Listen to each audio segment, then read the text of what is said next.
भाइयों बहनों, हम सब जानते हैं कि विगत वर्ष आदरणीय प्रधानमंत्री जी ने बाल दिवस की घोषणा की और ये बाल दिवस भारत के इतिहास के उन स्वर्णिम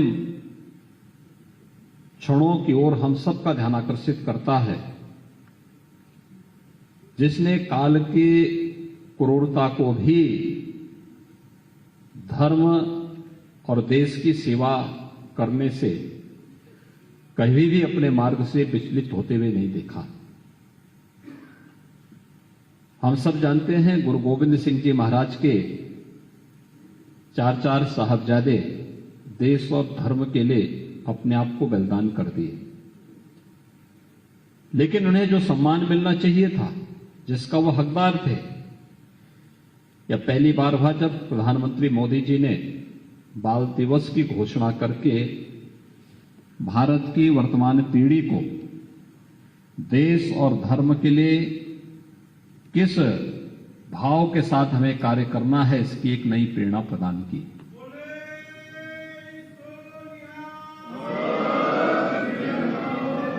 यह हम सब का सौभाग्य है कि जब हम भारत के इतिहास का अवलोकन करते हैं, भाइयों बहनों, विकास की बात बहुत होती है और विकास के साथ हमें सतत रूप से आगे भी बढ़ना चाहिए। दुनिया में जहां कहीं भी प्रगति हुई है, उसको देखना, उसके अनुरूप अपने आप को तैयार करना, ये बुरी बात नहीं है। हम मंगल ग्रह तक की यात्रा आज कर रहे हैं, नए नए अनुसंधान हो रहे हैं, इंटरनेट ऑफ थिंग्स की बात होने लग गई है। आर्टिफिशियल इंटेलिजेंस के माध्यम से दुनिया बहुत आगे बढ़ चुकी है, लेकिन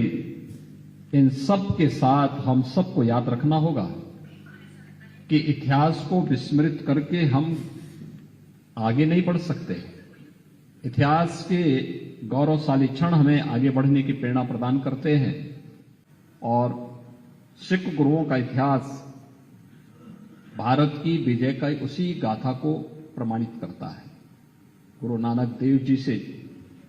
विशुद्ध भक्ति की धारा जो प्रारंभ हुई, विशुद्ध भक्ति की धारा जो प्रारंभ हुई,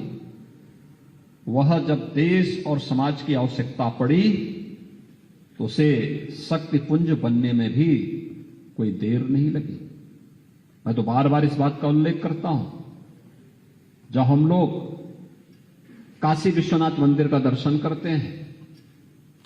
तो काशी विश्वनाथ मंदिर को स्वर्ण मंडित करने का कार्य अगर किसी ने किया था तो महाराजा रणजीत सिंह ने किया था। एक वह धारा थी जो विखंडन करने की थी, जिसने काशी विश्वनाथ मंदिर को तोड़ा था, और एक वह धारा थी जिसने काशी विश्वनाथ मंदिर को स्वर्ण मंडित करके भारत के इतिहास को स्वर्णाक्षरों में लिखने के लिए आने वाली पीढ़ी के सामने बहुत कुछ कहा है। कहीं भी महाराजा रणजीत सिंह या उनके वंशज या किसी सिख ने कभी ये नहीं कहा कि ये हमने किया, क्योंकि उसने तो ये अपना धर्म माना है, और जब व्यक्ति किसी कार्य को धर्म मानता है तो उसके लिए दावा नहीं करता है, दावेदारी उसकी नहीं होती है, वो तो एक कर्तव्य मान करके उस पथ पर आगे बढ़ पड़ता है। ऐसे ही जब हम कश्मीर की बात करते हैं, गुरु तेग बहादुर जी का बलिदान किसके लिए था? कश्मीरी पंडितों के लिए था, देश के लिए था, धर्म के लिए था। और उन्होंने कहा उस समय भी, औरंगजेब को चेतावनी दी थी, और चेतावनी इस बात की दी थी कि भाई अगर गुरु तेग बहादुर को, हमारे गुरु को तुम इस्लाम स्वीकार करा दोगे तो हम भी स्वीकार कर लेंगे। शर्त एक ही, कहने के लिए गुरु तेग बहादुर एक व्यक्ति है, आध्यात्मिक पुंज हैं, एक गुरु के रूप में हम सबके लिए आराध्य हैं, लेकिन उन्होंने अपने देश और अपने धर्म के उन मर्यादाओं का कभी उल्लंघन नहीं किया और देश और धर्म के लिए कश्मीरी पंडितों को बचाने के लिए अपने आप को बलिदान कर दिया। और आज जब गुरु तेग बहादुर जी की बात आएगी, सिख गुरुओं की बात आएगी, गुरु गोविंद सिंह जी महाराज की बात आएगी, गुरु गोविंद सिंह जी महाराज के 4 साहबजादों के बलिदान की बात आएगी, तो ये सभी कार्यक्रमों के साथ जुड़ना हम सब के लिए इतिहास के उन गौरवशाली क्षणों के साथ साथ इतिहास की उन गलतियों के परिमार्जन का भी एक अवसर प्रदान करता है, जो एक साथ मिलकर के जब हम आगे बढ़ेंगे तो एक साथ मिलकर के आगे बढ़ने की परंपरा देश को विकास के पथ पर अग्रसर करके फिर एक स्वर्णिम पथ पर अग्रसर करेगी। और आज राजभवन का एक कार्यक्रम उस दिशा में एक अभिनव प्रयास है और हम इस अवसर पर यहां पर इस आयोजन के साथ आयोजित कर रहे हैं। कहीं कोई भय नहीं, कहीं कोई चिंता नहीं, हर ओर उत्साह है, उमंग है, इसलिए क्योंकि ये परंपरा हमारी अपनी परंपरा है। इस परंपरा के साथ हमारी संवेदनाएं जुड़ी हुई हैं, हमारी भावनाएं जुड़ी हुई हैं। लेकिन क्या इस प्रकार के आयोजन हम ननकाना साहिब में कर पाएंगे? क्या काबुल में कर पाएंगे?